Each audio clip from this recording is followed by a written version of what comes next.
యోబు గ్రంథ పఠనం. యోబు గ్రంథము 12వ అధ్యాయం. అప్పుడు యోబు ఇలాగు ప్రత్యుత్తరం ఇచ్చెను. నిజముగా లోకములో మీరే జనులు, మీతోనే జ్ఞానము గతించిపోవు. అయినను మీకున్నట్టు నాకు వివేచన శక్తి కలిగి ఉన్నది. నేను మీకంటే తక్కువ జ్ఞానం కలవాడను కాను. మీరు చెప్పిన వాటిని ఎరుగని వాడెవడు?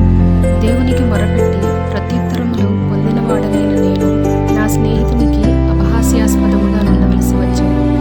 నీతియు యథార్థతయు గలవాడు అపహాస్యాస్పదముగా నుండవలసి వచ్చెను. దుర్దశ నొందిన వానిని తిరస్కరించుట క్షేమము గలవారు యుక్తమనుకొందురు. కాలుచారు వారి కొరకు తిరస్కారము కనిపెట్టుచున్నది. దోపిడిగాండ్ర కాపురములు వర్ధిల్లును. దేవునికి కోపము పుట్టించువారు నిర్భయముగా నుండురు. వారు తమ బాహుబలమే తమకు దేవుడనుకొందురు.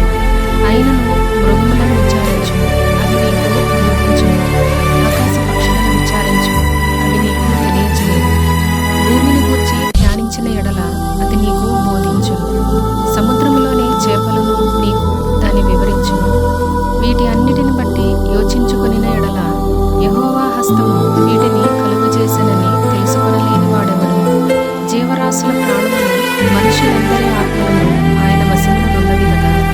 అంగిలి ఆహారమును రుచి చూచునట్లు చెవి మాటలను పరీక్షింపదా? వృద్ధుల యొద్ద జ్ఞానమున్నది, దీర్ఘాయువు వలన వివేచన కలుగుచున్నది అని మీరు చెప్పుదురు.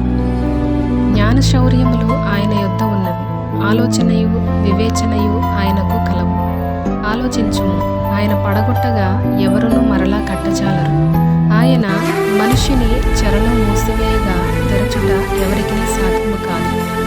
ఆలోచించుము, ఆయన జలములను బిగపట్టగా అవి ఆరిపోవు. వాటిని ప్రవహింపనీయగా అవి భూమిని ముంచివేయును. బలమును జ్ఞానమును ఆయనకు స్వభావ లక్షణములు.